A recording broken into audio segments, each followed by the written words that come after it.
Hey everyone, I'm Brian, this is Voice in the Wilderness. Thanks for joining me for another episode.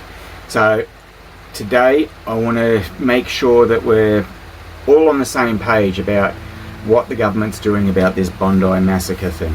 Now, we've got to be very clear about this from the very start. And that means that when a government refuses to call a royal commission after any national tragedy, it's never because they don't know enough. It's more like that they're afraid of what we, the public, the voters, might find out about the government. And the longer that Anthony Albanese refuses to call the Royal Commission into the Bondi massacre, the louder that silence becomes. Because silence from those in power in our governments is never neutral. Silence is a decision they make to keep us in the dark. So what is a Royal Commission really for? Regardless what some think, a Royal Commission isn't a witch hunt. It's not about performing a political stunt, and it isn't about getting revenge. What it is about is existing for one main reason, and that's to drag the truth into the light, whether the government likes it or not.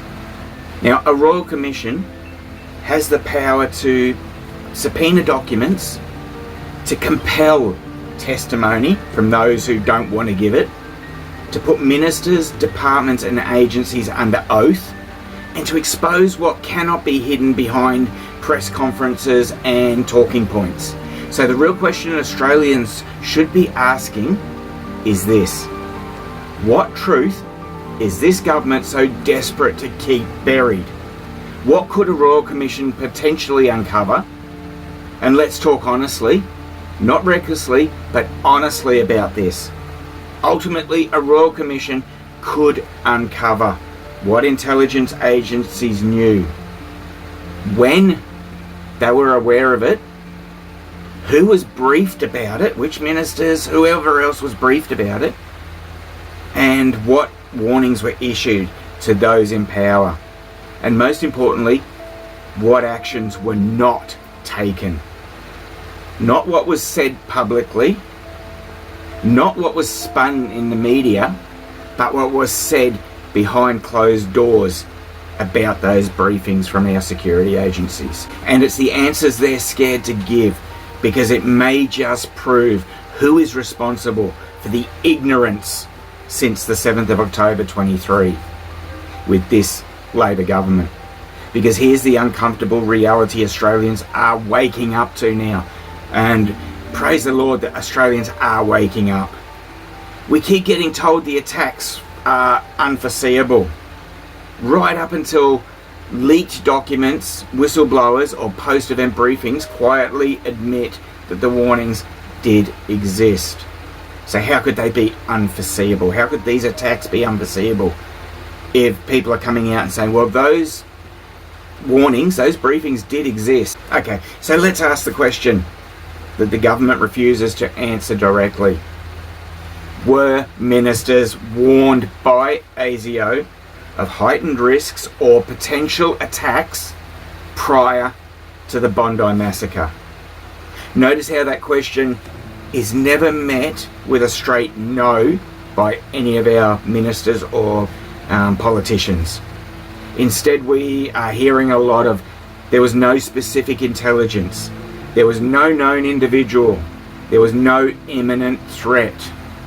And that language matters to every single one of us, because intelligence briefings don't work like they do in the Hollywood movies.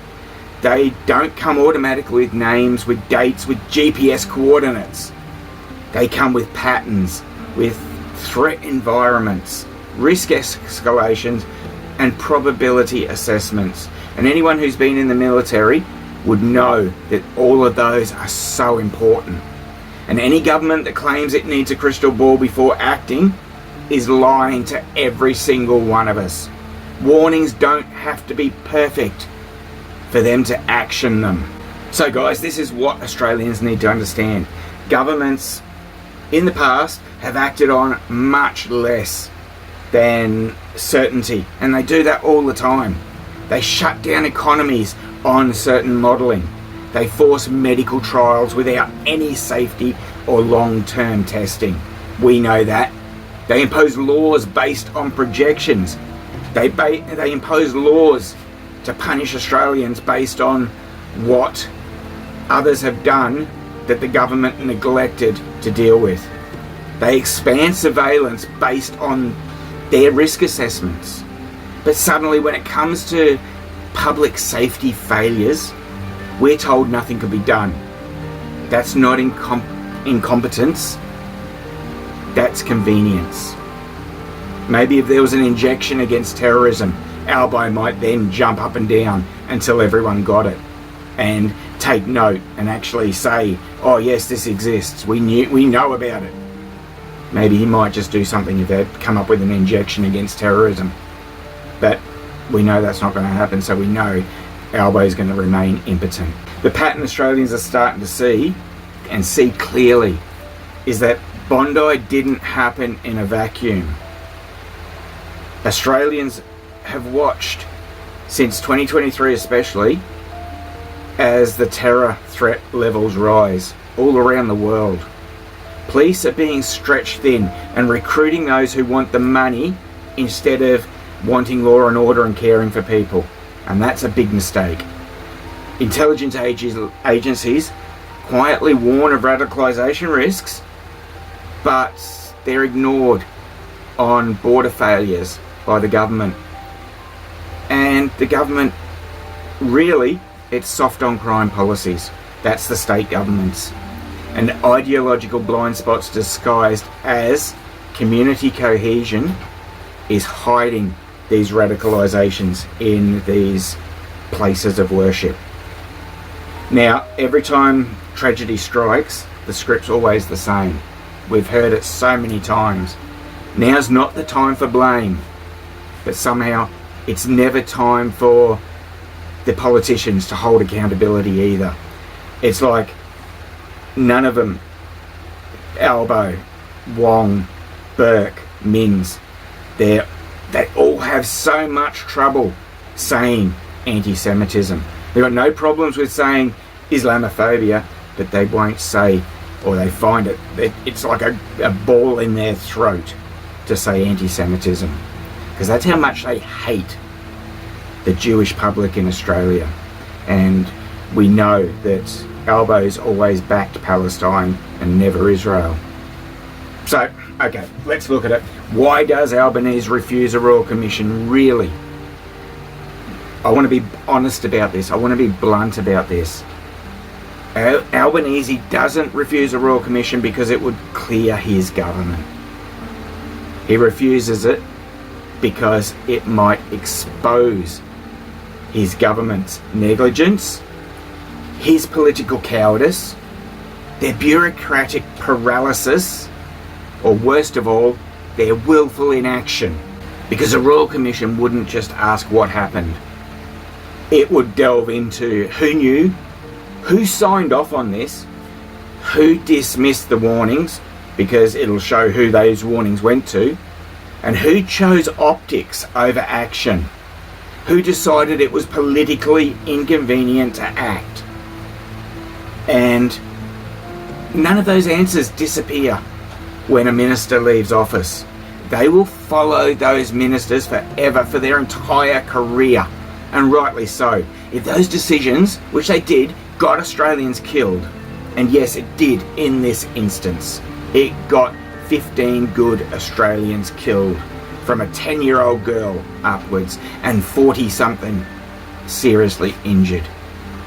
And the politicians seem to be pushing that aside and coming up with all these buzzwords and things like that, and these knee-jerk laws to punish other law-abiding Australians. Now, the most dangerous possibility of all, and the thought that should chill every single one of you, what if the Royal Commission revealed that warnings did exist, which I think it will, but action was delayed because it didn't fit the Australian Labor Party's political narrative? What if concerns were downplayed because acknowledging them would upset certain voting blocks? We know those, the Western Sydney and places like that, who Labor ministers hold as their electorates. And these are the ones that Albo, Wong and Burke try so hard to appease. That's why they won't say anti-Semite. And think about it. What if these ministers were briefed, not once, but multiple times, and they still chose the silent path? That's not a failure of intelligence or from a failure of our intelligence departments. They do a heck of a good job. They keep us safe. Well, they try and keep us safe. It ultimately falls on the politicians. And that's a failure of leadership when they ignore those briefings. Now, democracy dies when accountability becomes optional. And we see when governments decide they will investigate themselves, which is what this Richardson review, I think it is, instead of a full Royal Commission, when they decide what questions are allowed and when they decide what documents can stay sealed. That is not transparency. And that's why Albo doesn't want a Royal Commission. Democracy, honesty and integrity of the system, it collapses, and democracy doesn't collapse overnight from one incident. It erodes quietly over time. And in this particular instance, in this topic, the erosion started on the 8th of October 2023, when the Australian flag was allowed to be burnt on the Opera House steps by terrorist supporters chanting to unalive the Jews. And refusing a Royal Commission is how whole societal, our democratic and our legal systems are eroding because of this anti-Semitic government. And I say the erosion started on the 8th of October 2023 because this is bigger than the one Bondi attack. This isn't just about Bondi. This is about whether Australians can trust their government, whether intelligence warnings mean anything to our ministers, and whether those ministers are accountable when lives are lost due to their political posturing, and whether political survival now matters more than public safety, which is what it seems to be with this lack or this refusal of a Royal Commission. Albo would rather concentrate on his political survival more than the safety of you, me and every other Australian. Now, if the Australian government truly has nothing to hide, then it should welcome a Royal Commission. Full stop. No ifs, no buts, no maybes. The final thing should be, let's have a Royal Commission. Now, the final question that every Australian should be asking, and asking of Albanese every single day. You won't see the mainstream media asking these questions to Albanese because they suck up to him like crazy. If a Royal Commission would prove your government, Mr. Albanese, acted responsibly, why are you so afraid to have one? Because innocent governments don't fear scrutiny. Only exposed ones do. And we need to expose this government for its ineptitude, for its negligence against the Australian people that got 15 Australians killed. Mr. Burke, Ms. Wong, Mr. Albanese, you are complicit. You are the reason. If you stopped or if you ignored these Security Council briefings, then it is on your shoulders, and you should have to live with that for the rest of your life. Thanks for tuning in, everyone. Get onto your minister. If you want to get a Royal Commission, if you think we deserve a Royal Commission, get onto your local and federal ministers and hold them accountable. Because if they don't do anything, then they're siding with the government. If they say, no, we can't have a Royal Commission, they're siding with the government. And I expect that from all of the Labor-based state and federal members of Parliament were in your electorates.